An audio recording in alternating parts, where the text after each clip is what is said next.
भिलाई का एक national handball player नाम सिरान खान, खबर मिलती है कि सिरान नहीं रहा, पानी में डूबने से उसकी मौत हो गई। जावेद खान से पिता भावुक हो रहे हैं। और सर, हौसला आपने इतने समय तक रखा है, अपना काम धाम सब छोड़ करके। स्टेटस रिपोर्ट में उसने इतना ही दिया, आपका बच्चा घाट में गया था, वहाँ से नहीं निकला। 1 साल में इन्होंने मुझे यही रिपोर्ट दिया बस। 24 मार्च 2023 भिलाई का एक नेशनल हैंडबॉल प्लेयर नाम सिरान खान, भिलाई का एक ऐसा निवासी, एक ऐसा प्लेयर जो काफ़ी चर्चा में था अपने खेल की वजह से। उसी खेल की वजह से वो बाहर भी जा रहा था खेलने के लिए। बाहर कहाँ जा रहा था? दरअसल सिरान अपनी पूरी टीम के साथ रायपुर से 24 तारीख को निकल करके गुवाहाटी असम में मैच खेलने जा रहे थे। इससे पहले वो लोग हावड़ा पहुंचते हैं पूरी टीम के साथ। हावड़ा में शाम के 6 बजे गुवाहाटी से ट्रेन थी।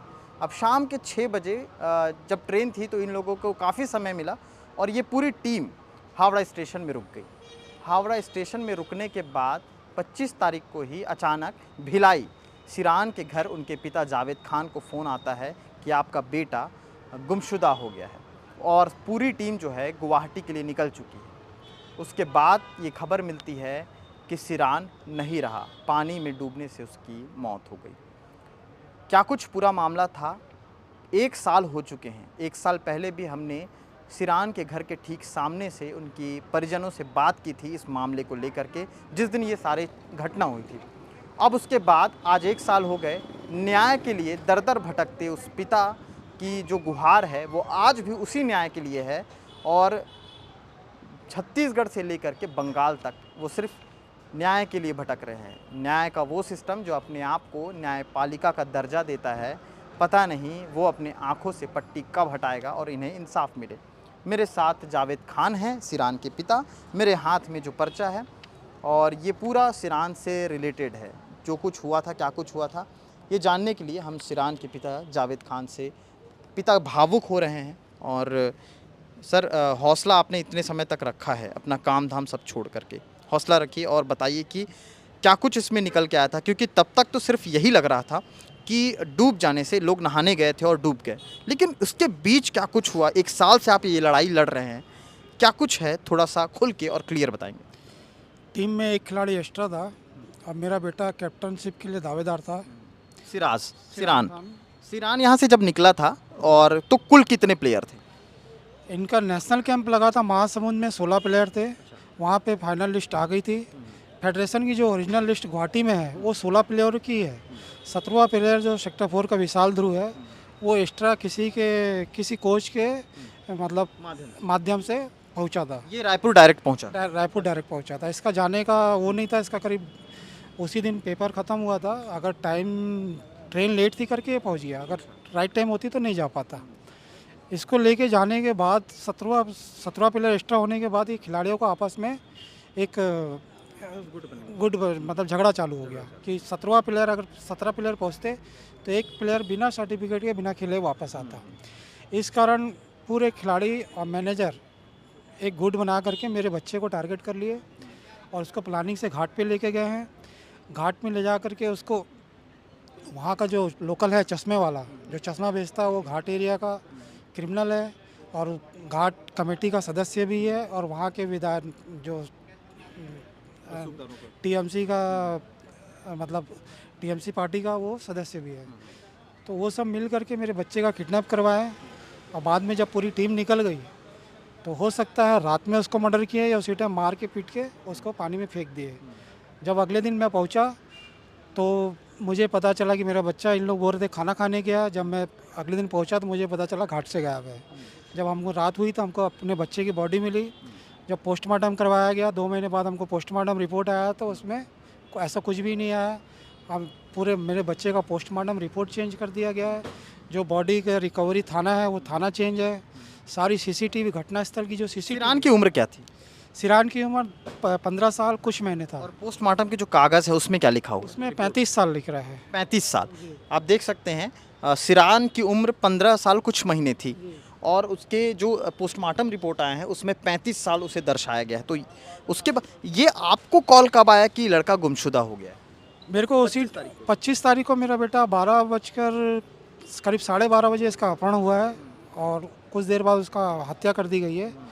और मुझे रात को 8:40 को कोच इमरान अली का फ़ोन आया कि आपका बच्चा खाना खाने गया था सारे खिलाड़ी के साथ, मैनेजर लेके गया था, वहाँ से कहीं चला गया है, घबराने की बात नहीं है, मैनेजर ढूंढ रहा है, मिल जाएगा। हम लोग निकल गए हैं, मैं बच्चों को छोड़ के आ रहा हूँ।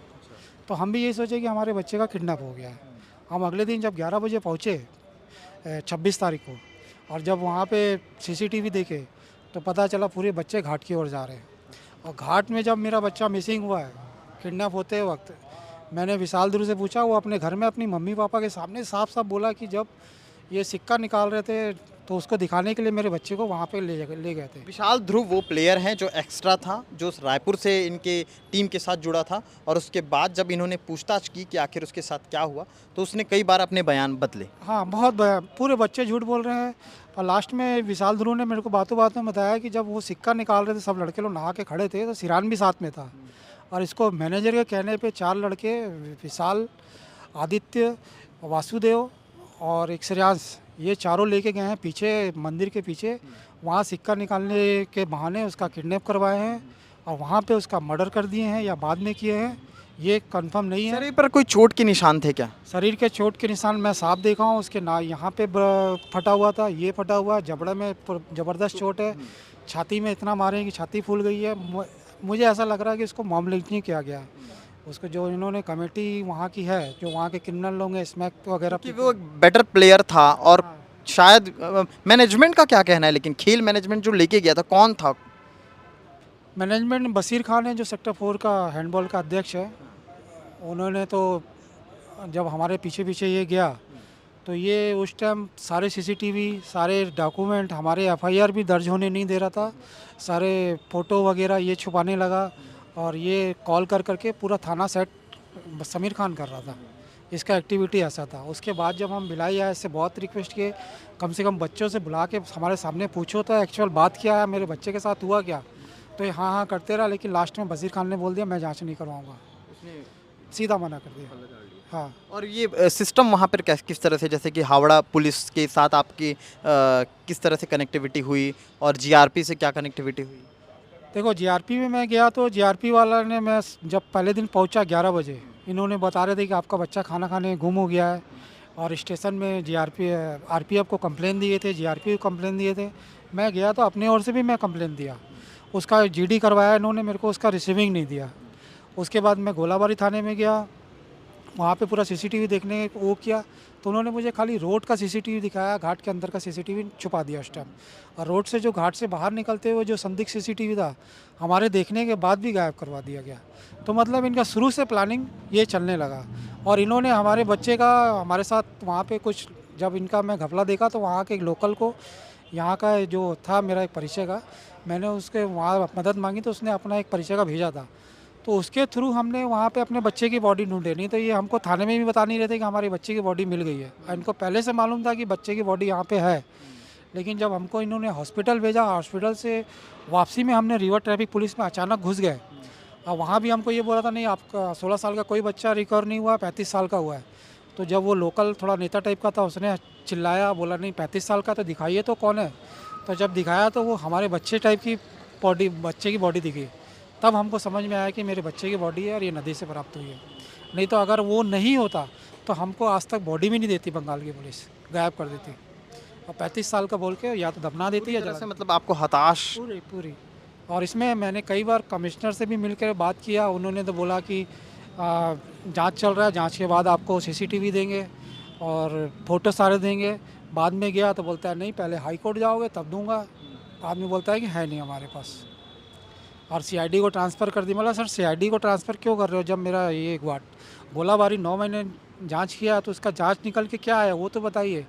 तो स्टेटस रिपोर्ट में उसने इतना ही दिया, आपका बच्चा घाट में गया था, वहाँ से नहीं निकला। 1 साल में इन्होंने मुझे यही रिपोर्ट दिया बस। सरकार से आप क्या चाहते हैं? छत्तीसगढ़ की सरकार जो हैं उनसे क्या उम्मीद करते हैं? छत्तीसगढ़ की सरकार से मैं यही प्रार्थना करता हूँ कि मेरा बच्चा छत्तीसगढ़ नेशनल टीम का प्लेयर था, छत्तीसगढ़ की टीम से खेलने जा रहा था, यहाँ की जिसको सरकार ने मान्यता प्राप्त फेडरेशन है हैंडबॉल का, उसको अधिकार दिया हुआ है। हमने अपने बच्चे को फेडरेशन की ओर सौंपा था, छत्तीसगढ़ की टीम किससे था, तो छत्तीसगढ़ की सरकार जो मेरे बच्चे की वहाँ पे पुलिस ने सारे सीसीटीवी गायब कर दिए, वो सारे सीसीटीवी निकाले, मेरे बच्चे का रीपोस्टमार्टम करवाए, सारी फ़ोटो जो पुलिस ने छुपा के रखी हुई जिसमें साफ इंजरी दिख रही है, वो सब इंजरी निकाल करके इस केस को सीबीआई के जांच करवाए। ये जावेद खान हैं और सिरान के पिता। इन्हें गर्व होता था जब ये कहते थे कि ये एक नेशनल हैंडबॉल प्लेयर के पिता हैं, लेकिन अब था का जिक्र इसलिए क्योंकि सिरान नहीं रहा और उसके 1 साल तक अब तक ये पिता वो लड़ाई लड़ रहे हैं, हताश हैं, निराश हैं, चिंता का विषय भी है। लेकिन अब तक सबसे बड़ा चिंता का विषय ये है कि गजब सिस्टम है हमारा, फेलियर सिस्टम इसलिए क्योंकि छत्तीसगढ़ से लेकर के बंगाल तक एक शख्स घूम रहा है सिर्फ अपने बेटे के लिए और न्याय की किसी भी तरह से कोई भी गुंजाइश नज़र नहीं आ रही। रोते बिलखते पिता आज प्रेस कॉन्फ्रेंस में जब बैठे तो उनकी आंखें डबडबा गई। लेकिन क्या आंखों का पानी सूखते तक क्या न्याय मिल पाएगा? क्या वाकई अगर जो गृह मंत्री हैं विजय शर्मा जी छत्तीसगढ़ के, ये अगर वाकई ये देख रहे हैं तो पश्चिम बंगाल तक अपनी कूच करके इस विषय पर थोड़ा सा चर्चा करें, इस विषय पर थोड़ा सा ध्यान केंद्रित करें कि एक लड़का, सिर्फ महज एक लड़का नहीं, एक बेहतरीन प्लेयर था, आगे अगर ज़िंदा रहता तो और भी अच्छे प्लेयर के रूप में उभर के आता और छत्तीसगढ़ का नाम रोशन करता जैसा कि वो पहले कर रहा था। लेकिन आखिर कौन है इसके पीछे, किन लोगों की वजह से ये सारी चीज़ें हुई, ये पूरी जांच होनी चाहिए और इस पिता को इंसाफ मिलना चाहिए। आगे क्या कुछ अपडेट रहेगा इस खबर पे हम आपको दिखाते रहेंगे। शुक्रिया।